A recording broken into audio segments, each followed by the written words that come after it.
ఇలాంటి ఎంటర్టైనింగ్ ధమాకాలు ఇంకా చూడాలనుకుంటే like, share and subscribe to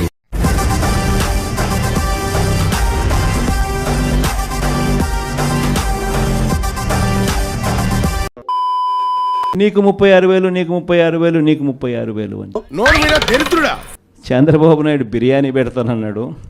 అచ్చా, రాబోయే కాలంలో జగన్మోహన్ రెడ్డి గారు ఖచ్చితంగా ముఖ్యమంత్రి అవుతారు. అవునండి. ఎంపీ విజయసాయిరెడ్డి సంచలన ప్రకటన చేశారు. రాజకీయాల నుంచి తప్పుకుంటున్నట్లు వెల్లడించారు. సాయిరెడ్డితో పాటు అయోధ్య రామిరెడ్డి కూడా రాజకీయాల నుంచి తప్పుకుంటున్నట్లు ప్రకటించారు.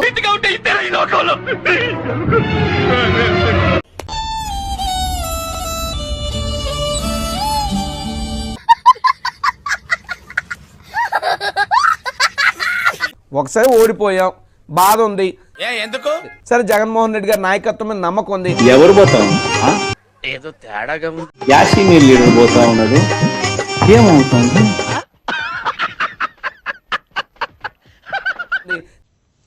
విజయసాయిరెడ్డిపై మాజీ మంత్రి గంటా శ్రీనివాసరావు ఫైర్ అయ్యారు.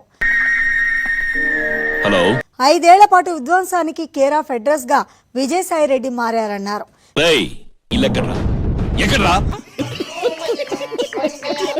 విలువైన 2 లక్షలకు పైగా గజాల భూములను విజయసాయిరెడ్డి అండ్ కో దోచేశారని ఆరోపించారు ఆయన. ఈడీ కేసుల నుంచి తప్పించుకోవడానికే రాజీనామా చేస్తున్నారని ప్రచారం జరుగుతోందన్నారు. ఇక వైసీపీ మునిగిపోయే నావా అని, చివరకు జగన్ మాత్రమే మిగులుతారని ఎద్దేవా చేశారు.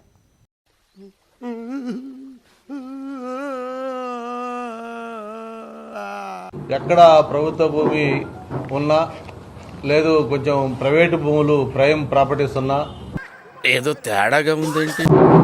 వాటి మీద దృష్టి పడిందంటే అది వాళ్ళకి చెందాల్సిందే. త్వరగా తీసుకురండి. నమస్కారం ప్రజలారా. వచ్చాడు ఏంట్రా? మా పార్టీకు మాకు ఇది జీర్ణించుకోలేకున్నాం. ఏం జరిగింది? విజయసాయిరెడ్డి గారు తీసుకున్నటువంటి ఒక నిర్ణయం. అదే ఏంటా విషయం? ఏమి నిర్ణయం? ఏంది? విజయసాయిరెడ్డి అన్న ఏ1 అయితే విజయసాయిరెడ్డే కదా ఏ2. ఇటువంటి కఠినమైనటువంటి నిర్ణయాన్ని విజయసాయిరెడ్డి గారు ఎందుకు తీసుకున్నారు? ఎందుకు? మా పార్టీలో లంగాపనులు చేసినప్పటికీ ఇప్పుడు నువ్వు ఏమన్నా? మా పార్టీలో లంగాపనులు చేసినప్పటికీ ఏమండి? Give respect and take respect. మర్యాదగా చెప్తున్నాను, గౌరవం తగ్గించి మాట్లాడొద్దు. తప్పుదోవ పట్టించినప్పటికీ, అన్న కొద్ది రోజులు పక్కన పెట్టినప్పటికీ మరి దేనికైతే విజయసాయిరెడ్డి ఇటువంటి సంచలనమైన నిర్ణయం తీసుకున్నాడు పోతారు. అదే కదా మా కాన్సెప్ట్ అనేది మనం ఒక చిన్న వీడియో విశ్లేషణ అయితే చేద్దాం. ఏంది కథ ఏంది అని అంటే, చెప్పు. విజయసాయిరెడ్డి గారు పెట్టినటువంటి ఒక పోస్ట్ ఏదైతే ఉన్నదో ఆ పోస్ట్ ఒకసారి నేను మీకందరికి కూడా చదివి వినిపించే ప్రయత్నం చేస్తా. ఆగలేకపోతున్నాను సార్, ఆశతో ఆతృతగా ఉంది. రాజకీయాల నుంచి తప్పుకుంటున్నాను. నిజమా అల్లుడు? అంతకంటే ఇంకేం కావాలి సార్? రాజ్యసభ సభ్యత్వానికి రేపు 25వ తారీఖున రాజీనామా చేస్తున్నాను. రాజ్యసభ సభ్యత్వానికి రేపు 25వ తారీఖున రాజీనామా చేస్తున్నాను. మండుతున్నట్టుంది. మండదా చెల్లి. రాజకీయ పార్టీలోనూ చేరడం లేదు. నమ్మొద్దురా, అడుగు తీరు.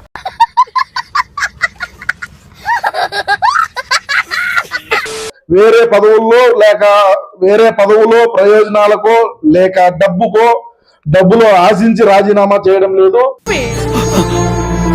పరిస్థితులు చూస్తే నిజంగా ఆశ్చర్యంగా కూడా ఉన్నాయి. ఊహించలేదు ఇలా జరుగుతుందని.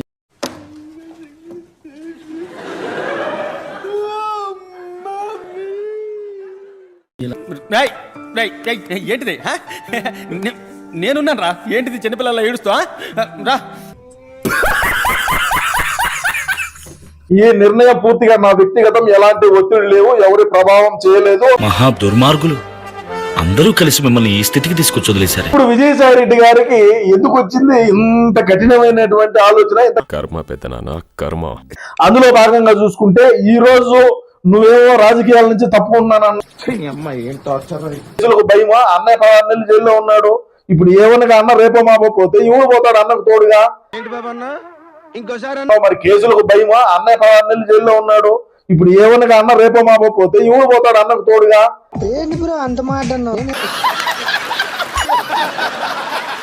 మరి నువ్వు చెప్పిన లంగాపల్లి అయితే ఉన్నాయో విజయసాయి రెడ్డి గారు, మీరు ఏం మాట్లాడతాడు నువ్వు? ఏం మాట్లాడతాడు నువ్వు?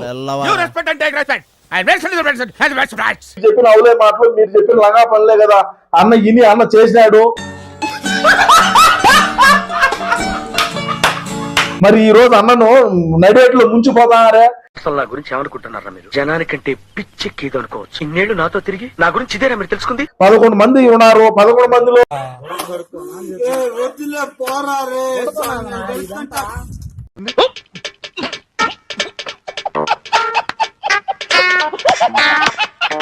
ఈ 11 మంది కూడా ఎవడు ఉంటాడు ఎవడు పోతాడు ఆఖరికి అర్థం కావడం. దరిద్రుడా, ఒక్క మాట మంచిది రాదు నోట్లోంచి. అది లోనే డ్రైనేజరా? ఏంటో నా బతుకులా అయిపోయింది. ఇంకా లాస్ట్ పార్టీకి ఎవడు మిగులుతాడు? ఈ మాత్రం చేస్తావంటే నీకేం తక్కువ చేశాడు జగన్ అన్న?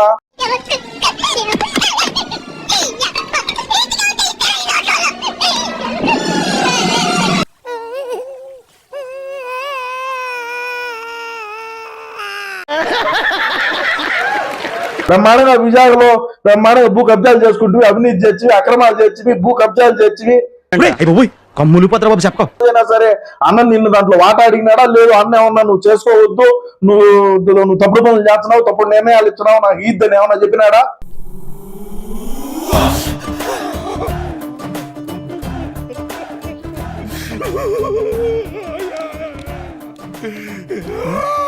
ఒక్క మీరు ఎవడుంటే ఎవడు లేకంటే కుక్కను పెట్టైనా గెలిపిస్తాం, ఇబ్బందిలే.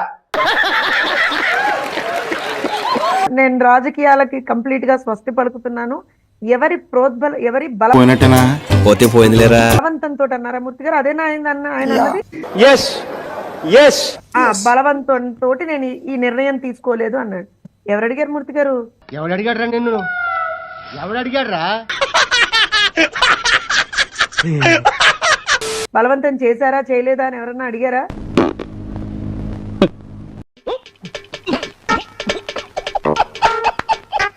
నేను ఇందాక చెప్పినట్టుగా వస్తా వస్తా అన్నాడు, పారిపోయాడు.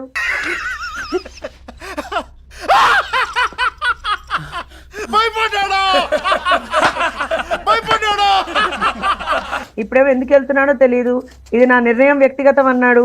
ఎలాంటి ఒత్తిళ్లు లేవంటున్నాడు. ఎవరు ప్రభావితం చేయలేదంటున్నాడు. జీవితం